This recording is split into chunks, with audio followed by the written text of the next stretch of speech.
جیسے ہی قربانی کے دن نزدیک آتے ہیں، ملحدین سیکولر ہمارے اوپر سوال کرتے ہیں، کبھی قربانی پہ کبھی اسلام پہ سوال کر کے ٹارگٹ کرتے ہیں، لوگوں کو قربانی سے متنفر کرنے کی الیاذ باللہ کوشش کرتے ہیں،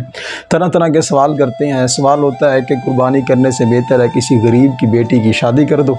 قربانی کرنے سے بہتر ہے ملک ڈیفالٹ ہو رہا ہے، قومی خزانے میں اتنے پیسے جمع کروا دو، قربانی ایک دن آپ کرتے ہو، قربانی میں آپ اتنے جانور ذبح کر دیتے ہو، ایک دن میں اتنے جانور کم ہو جاتے ہیں، آپ ظالم ہو، قربانی کرتے ہو اور جانوروں کو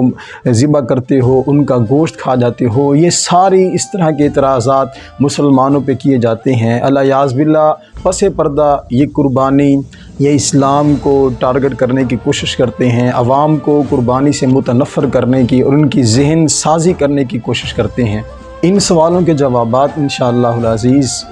آپ کو قرآن و حدیث کی روشنی میں، اور جس طرح وہ عقل کے سوال کرتے ہیں ایسے ہی عقلی جواب انشاءاللہ دینے کی کوشش کریں گے۔ حضرات اسی میں کہہ رہا زید بن ارقم رضی اللہ تعالیٰ عنہ نے رب کے محبوب سے، ہمارے نبی سے عرض کی، یا رسول اللہ صلی اللہ علیہ وسلم ما هذه الاضاحی، یہ قربانی کیا ہیں، یہ ہم کیوں کرتے ہیں؟ رب کے محبوب نے فرمایا سنت ابیکم ابراہیم علیہ السلام، یہ تمہارے باپ ابراہیم علیہ السلام کی سنت ہے۔ جب اتنا کہا تو صحابی نے عرض کی، یا رسول اللہ سنت تو ان کی ہے لیکن ہمارا اس کے اندر کیا ہے، ہم یہ کیوں کرتے ہیں؟ فما لنا فیہا یا رسول اللہ، ہمارا اس میں کیا فائدہ ہے، ہمیں اس سے کیا ملتا ہے؟ رب کے محبوب نے ارشاد فرمایا لکل شارۃ حسنۃ، قربانی کے جانور کے ہر بال کے بدلے میں اللہ تمہیں نیکی عطا فرمائے گا۔ اب یہاں پر ایک چھوٹا سا نقطہ اہل علم کی نظر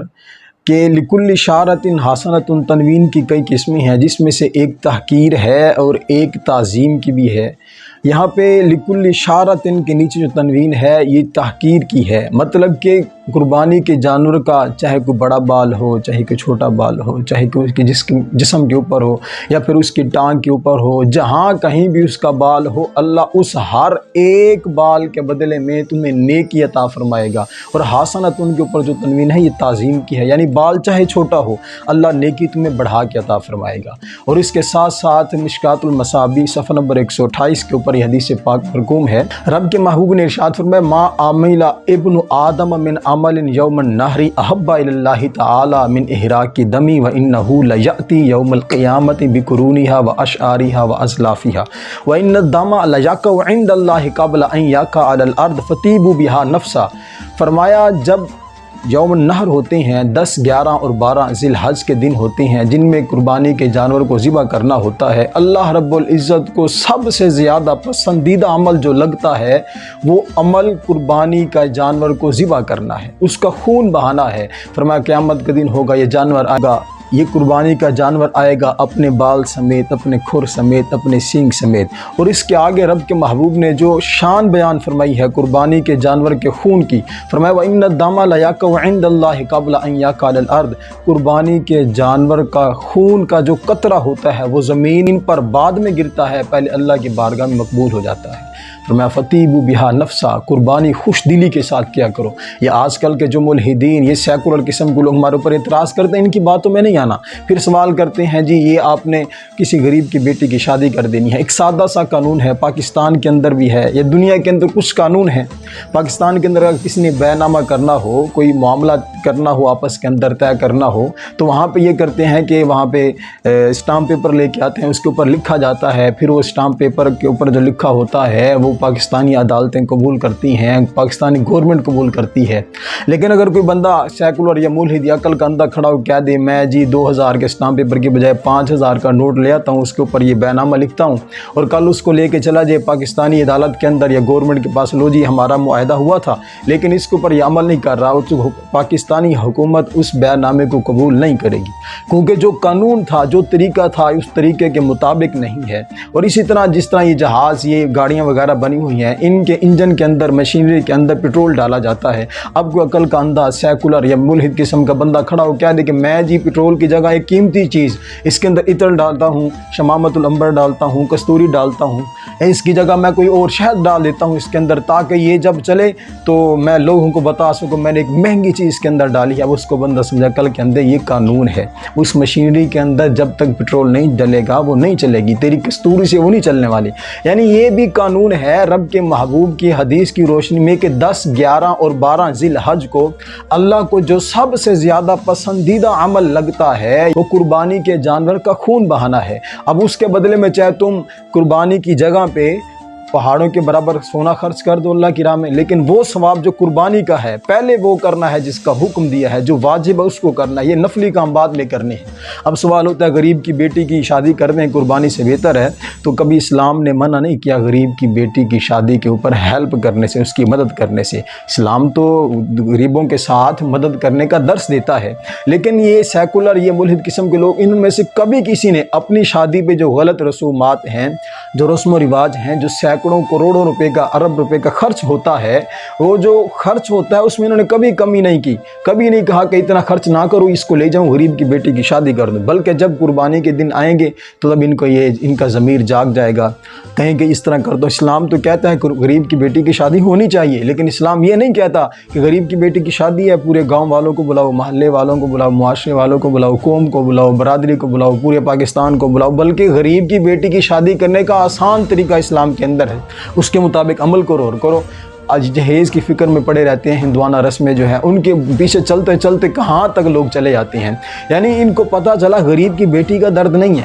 تکلیف ان کو قربانی سے ہے، تکلیف ان کو مذہب سے ہے، اسلام سے ہے، اللہ اور اس کے رسول کے دین سے ہے۔ اور حضرات ذی وقار پھر یہ سوال کرتے ہیں کہ جی ملک ڈیفالٹ ہو رہا ہے، قربانی کے پیسے آپ یہاں پہ لگا دیں۔ پہلی حدیث پاک بیان کی، اللہ رب العزت کے محبوب نے ارشاد فرمایا ہے کہ 10، 11 اور 12 ذی الحج کو اللہ کو جو پسندیدہ عمل ہے وہ قربانی کے جانور کا خون بہانا ہے۔ اس کے مقابلے میں آپ ڈھیروں روپے یا سونا اللہ کی راہ میں خرچ کر دو، لیکن جو قربانی کا اجر و ثواب ہے وہ اس مال کا نہیں ہے۔ قومی خزانے کے اندر پیسہ دو، اچھی بات ہے، ملک کی خدمت کرنی چاہیے، لیکن قربانی کے حصے کے جو پیسے ہیں وہ اسی کام میں لگانے چاہیے۔ یہ قربانی کو سامنے رکھ کے آپ الیاذ باللہ لوگوں کو متنفر کرتے ہیں اور قومی خزانوں کو بھرنے کی کوشش کرتے ہیں، اس طرح قومی خزانے کے اندر برکت نہیں آنے والی۔ پہلے تم واجبات کو ادا کرو، فرائض کو ادا کرو، اس کے بعد دیکھنا اللہ تمہیں کہاں کہاں سے برکتیں عطا فرمائے گا۔ اور اس کے بعد یہ بھی سوال ہوتا ہے کہ تم جانور ذبح کرتے ہو اور ایک دن میں اتنے جانور ذبح کر ڈالتے ہو، جانور کم ہو جاتے ہیں۔ ان عقل کے اندوک سے بندہ پوچھے کہ قربانی کے جانور ہر سال کتنے ذبح ہوتے ہیں، لیکن اگلے سال اس سے بڑھ کے پھر ہمارے سامنے ہوتے ہیں۔ دوسری طرف وہ دیکھ لیں، ہمیں کتیا بھی نظر آتی ہے، کتے بھی نظر آتے ہیں، سور بھی نظر آتے ہیں، لیکن ہم دیکھتے ہیں 200 بکریاں، 500 گائیں، 1000 چھترا اونٹ وغیرہ، اتنا ان کا جھنڈ ہمیں نظر آتا ہے، ریوڑ نظر آتا ہے، لیکن کبھی 200 کتا نظر نہیں آیا،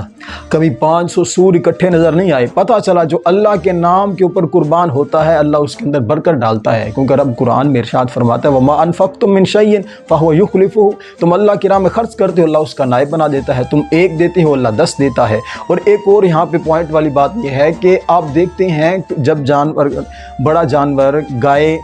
بھینس وغیرہ، اونٹ وغیرہ بچہ جنتے ہیں تو ایک ہوتا ہے، بکری 1، 2، 3 تک، لیکن جب کتیا جنتی ہے تو کبھی 10 بچے، کبھی 8 بچے، کبھی 5 بچے، سور جنتا ہے کبھی 10 بچے، کبھی 8 بچے، کبھی 5 بچے۔ لیکن یہاں پہ سوچنے کی بات ہے جو برائی کے کاموں کے اندر جا رہے ہیں ان کی نسلیں کم ہو رہی ہیں، اور جو اللہ کے نام کے لیے قربان ہو رہے ہیں ان کی نسلیں بڑھتی جا رہی ہیں۔ اور پھر یہ سیکولر ملحد سوال کرتا ہے کہ دیکھیے قربانی تو آپ کرتے ہیں، آپ ظالم ہیں، آپ یہ کرتے ہیں کہ جناب ایک جانور ذبح کر دیتے ہیں، ان کو کھا جاتے ہیں، اللہ کی مخلوق ہے، یہ ہے وہ ہے، ایک دن کے اندر آپ اتنا کر دیتے ہیں۔ حضرات ذی وقار بندہ ان سے پوچھے کہ روز ملک کے اندر، پوری دنیا کے اندر کتنی مرغیاں ذبح ہوتی ہیں، کتنے جانور ذبح ہوتے ہیں، کتنے بکرے چھترے ذبح ہوتے ہیں، یا ان کو کھا جاتے ہیں، کوئی برگر کے نام پہ، شوارمے کے نام پہ، کوئی باربیکیو کے نام پہ، کوئی ٹکے کباب کے نام پہ، کوئی پکا کے اس طرح کھائی جا رہے ہیں، کبھی کسی کو درد نہیں ہوا۔ جیسے قربانی قریب آئی تو ان کو فکر ہو کہ اللہ کے مخلوق کے اوپر ظلم ہو رہا ہے، اللہ کی مخلوق کو یہ ذبح کر کے کھائے جا رہے ہیں، اس طرح کی باتیں کرتے ہیں۔ لہٰذا آپ سے گزارش ہے کہ ان ملحد، ان سیکولرزم کے جو یہ سیکولر قسم کے جو لوگ ہیں ان سے آپ نے بچنا ہے، اور اللہ کے محبوب نبی کی جو سنت ہے اس کو زندہ کرنا ہے، خلیل اللہ ابراہیم علیہ السلام کی سنت کو زندہ کرنا ہے۔ قربانی کی فضیلت میں نے پہلے بیان کر دی،